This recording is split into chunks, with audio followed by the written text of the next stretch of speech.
this issue as he concludes and wraps up, what he thinks about this debate for today. Onika, I don't know if you are ready, but I'm ready. If you are ready, let me know, and then I'll give you the platform. I'm always ready. Yeah, if you're always ready, you are good to go. Let's rock. Okay. I think Fangs and Polisa have more problems than we can fix. First, they don't know the definition of declaring assets, and they don't know how declaring assets stops corruption. I mean, this is a real problem. However, these are things I'll address. First they asked us, does declaring fix corruption? The thing is, what they need to understand is, the minute that these people declare their assets, it gets harder for them to get other assets on top of that they can't account for. This means that it gets harder for them to engage in corruption because they know that they're going to be under scrutiny. So we tell you that after we've declared that they can't account for those assets that they've gained, what happens is that now the public has actually reason to want them to step down because they can't account for their assets. So we tell you that yes, it does fix corruption in that once they are caught, we do away with them and they don't serve us no more as our legislators. And then Fangs being my coach, he says investigate more thoroughly. I think this is embarrassing coming from a coach, right? He says use the DCEC. These are things that are already in place. This is the status quo. What is he proposing that isn't there? We tell you that these things that he keeps talking about are already there, but we still continue to have corruption cases. So we ask now, if you're going to leave the DCEC to deal with it and not account to the society, where does that closure come from? Where does the legitimacy of their leaders come from? So we tell you that this closure is very important because we put them in power and we need to know what they're doing when they're in power. We need to know whether or not they're jeopardizing us, and we need to know whether or not they're corrupt. So we tell you that the DCEC is doing what it can, but it's not enough because clearly we keep having these corruption cases like I mentioned in my opening speech. And then he tells us that no, it's not civilians' job to investigate. This is purely ignorance. Like it's pure ignorance. I don't even need to say it because Batswana out there can hear it. That Fangs is ignorant. And then he says even murderers have the right to privacy. We don't tap into their emails. We don't disclose their things out there. We are not saying we're going to tap into anyone's email, Fangs. No, that's not what we're going to do. We are saying we're going to look into their business transactions, their assets and their liabilities to see if they have no connection to what they're doing in government. And if there is corruption going on, then we're going to take an action. And then this is an idea that came from the latter speaker, of which I think is the weakest speaker. He says things like whistleblowers, like, yeah, we have whistleblowers, we can always depend on them. But the fact of the matter is we can't always depend on them. They don't always know. We don't always know when there's corruption. So we tell that even the whistleblowers' lives are at risk, at jeopardy, like he'd like to believe the families are at risk also. We tell you that once they get caught, they can get killed because they've done something that is against the law. So what we tell you that having whistleblowers, we can't always depend on them. We need them to declare their assets in order for us to know whether there has been corruption or not. And then lastly, they keep asking this rhetoric question, asking how declaring assets stops corruption.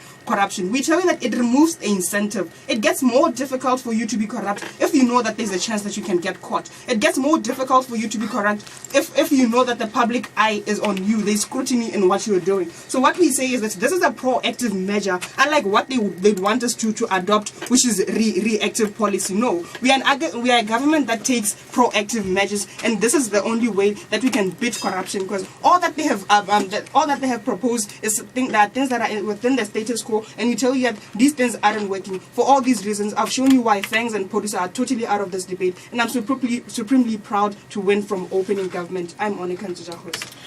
Thank you, Onikanzwe Jakosi. That was her last, conclusions on the motion for the day today. Let's go back to the coach. Mr. Coach, I don't know, man. I don't know what you have to say for yourself. Your 3 minutes begin now. Take it away, sir. I told Onika to expand her vocabulary. Last time she decided to talk about assets and liabilities. Now her new word is proactive. She doesn't really know what it means, but she had to throw it in there, right? This debate is about solving corruption, right? And what they want to do is they want to tell us about business transactions, right? They haven't told us how business transactions help the DCEC do their job. Because at the end of the day, the public are not experts on investigating corruption. They have not been taught how to investigate corruption. Therefore, the people who have the authority and the expertise to do this are the DCEC. Yeah. We haven't heard them tell us if they are giving this information to DCEC, right? So they have basically told us they're going to keep the DCEC exactly the same. The people who know how to deal with the corruption, they're not going to change anything. Instead, they want to get a head teacher or masape to read the Sunday Standard and somehow figure out from this information that, oh no, Minister so-and-so is corrupt, right? If masape can do it, they haven't told us why DCEC cannot. Yeah. And that is why her proactive argument doesn't mean anything. We don't understand how Masape reading that Minister so-and-so has bought this business somehow is proactive. No, what you are seeing is that they have been engaged in a dodgy business transaction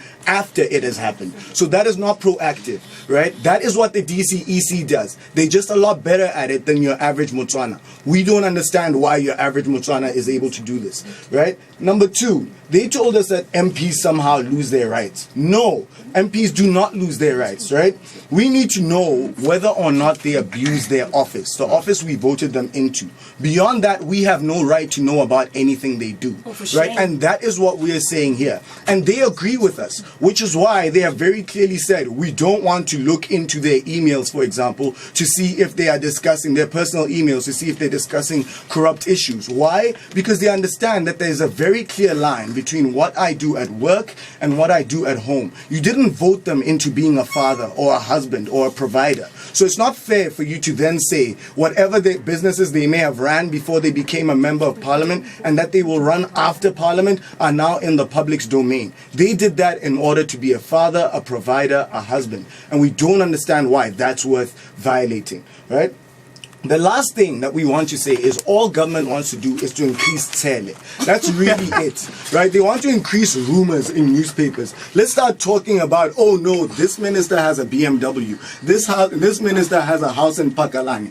And we say that that's problematic. We don't think that that's respectful. We don't think that that's part of Setswana culture. We think that if a minister is surfing pornography on his office line, that is our business. If a minister is searching pornography, look at that. I'm looking at The Voice right now, and it says cheating MP and DC wife wash dirty laundry in public. That's what they want to increase, and we say that that is unacceptable. These people have a right to their privacy. Whether or not he's cheating on his wife, whether or not he has a BMW, that is none of my business. I only care, and it's only our business if they decide to use their office.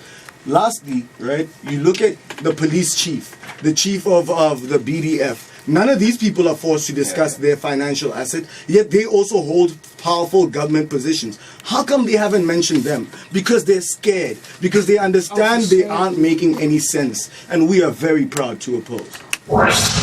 The views and opinions expressed on this show are not necessarily those of the station, its management, nor its advertisers. That was Coach responding to Olika's speech. Let's go back to the government side where we're going to have Jose Moremon to let us know his thoughts, his views as he concludes his statements. Chief, your 3 minutes begin now. Remember, the motion for the day today is this House would compel members of Parliament, core legislators, to declare their assets. He's bringing in Chief of the Police Commissioner, PDF Commissioner. I don't know, man. Your 3 minutes begin now. Take it away, sir. All right, thank you, Baba. You know, I think these guys, their only problem is that The Voice prints these kind of newspapers. And our answer to that is it's much easier to defend yourself when people print stuff like this, when everyone knows what you're doing. Because things like what you talk about, things like tele, are always going to be there. So the big question is, how do you stop these things from happening? Because it tarnishes the image of the MPs at the end of the day. This poor MP now has his dirty laundry aired in public when it doesn't need to be. But the point is, the reason why people are interested in such information is because these are people who we hold to such high esteem and high regard. These are people who we expect to have certain principles that they should abide by. So that's the reason why these things come out. So we feel with our policy, the best thing that's going to come out is that people can easily defend themselves and don't have to be victimized by the public. But you have to ask yourself three things in order to judge this debate. First of all, is corruption happening? We are going to say yes. So everything that you propose, things like whistleblowing, DCEC, are all irrelevant because they're in place and corruption is still happening. So what does this show you? There's a necessary something to do more. The second thing you need to ask yourself is, when should we act and how? When should we act? Their answer to this is we should only act after the corrupt act happens, or when by some chance there's a person who manages to blow the whistle. We feel this is irresponsible governance because all you're simply doing is waiting for corruption to happen, then going out to do something about it. We feel as though this proactive thing that you fail to understand what it means. Being proactive means doing something that is actively for that thing before it happens, right? So, like, the definition here is not even the issue. What you need to understand is that we're not going to wait for our coffers to be robbed and then want to do something about it. The point is we need to be able to have these people not be corrupt. And that's the third question you need to ask yourself. Will corruption not happen in the future? Because this is, now, this is where you bring in these issues of the BDF chief or whatever. First of all, look, we don't think that they're held to the same type of office as office of MPs. Because these are, like I said, something that you guys ignored. These are people who hold our national budgets. It's very easy for an MP to divert funds into his own personal business if there's something under his portfolio. So once it's under public scrutiny and somebody knows that, listen, this guy runs like a chicken farm, so he shouldn't be the minister of like chickens, it's very easy for us to know that this person is clearly being corrupt. So these are MPs that we need to hold to public scrutiny, something that you guys haven't answered. And then this brings on to the last thing about how does this enhance democracy, because you seem to not want to include Bomasape in the democratic process. We feel as though they are Botswana just like everybody else, and they deserve to know, because at the end of the day, they vote for these people to go to the polls. So you need to tell us why she should be left in the dark when your ministers are busy carrying on with more and more BMWs or whatever. Thank you. It's the Weekend Radio on Juma FM. More talk, more music, more music, more music. At exactly 10:53 on Juma FM, more talk, more music. 7 minutes before we get to the top of the hour. We're gonna have the last speaker for the day today, Mr. Puriso Mputukwani. He's gonna give us his last 3 minutes, so we get to know, as the opposing side, how do they conclude this motion for the day that is before us. This house would compel members of parliament to declare their assets. That's the issue that we're looking at. Puriso, your 3 minutes begin now. Take it away, sir. Okay, as the weakest speaker in this debate, according to Monica, let me explain why they still lose, right? This is their logic. Just because I know that you have 5 BMWs and you get a 6th one, somehow that's equally corruption. And we say no. Well, the second thing that they're trying to pseudo-propose is that, okay, the 5th BMW or the 6th BMW would necessarily now push me to go and investigate you at the DCEC, because they still haven't responded to this idea that we already have checks that do give people a fair trial in the corrupt status quo. And that is something that is central to this debate. All they're doing is what Frank said. Tatahela is just increasing needlessly, putting people's lives at jeopardy, putting their financial information out there because they somehow had the audacity to be members of parliament. And we've already pointed out to you that, look, when you're talking about buying a vote or giving somebody a vote, which they never engaged with, all you are merely doing is you're giving somebody the mandate to represent you on issues that, deal with themselves. When it comes to their financial information, you have never opted into giving that right away because of the vote. And that is something that is central to this debate. I explained to you why BSc companies are a different story altogether. Fangs asked the same question. Okay, if you say that important people should have their assets declared, then why not the BDF chief? Why not the police chief? Chief never engaged. Why? Because it's not palatable to the readers or to the listeners' ears, because he knows it is a wrong principle to begin with. But the second thing that we also have to tell you is that merely declaring assets has never and will never deal with anything. All you're doing is merely putting these people and their families especially, and we never heard anything about their families, because somehow MPs' families are also MPs according to them. No, we say MPs and their families have a right to privacy the same way that everyone else has a right to privacy. Now, on their whole proactive thing, look, Khwaba, we don't go around saying you're likely to rape, therefore we will cut your you-know-what off, right? That's exactly what they're saying. Laws are made after people have committed the act. The deterrents to commit the act are already in place in status quo. That's why I talked about the Whistleblower Act. They clearly don't read enough Botswana newspapers. Some of them are actually fairly decent, some obviously not so decent.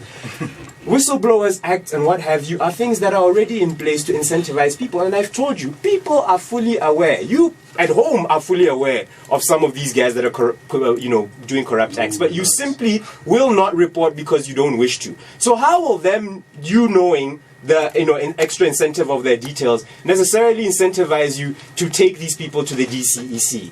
That's right, it won't. And that is the problem in this debate.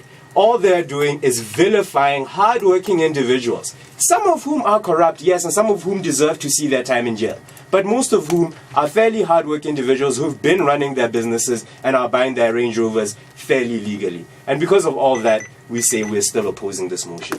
Rocking your airwaves. Rocking the airwaves. Block 7. Rekhorogi.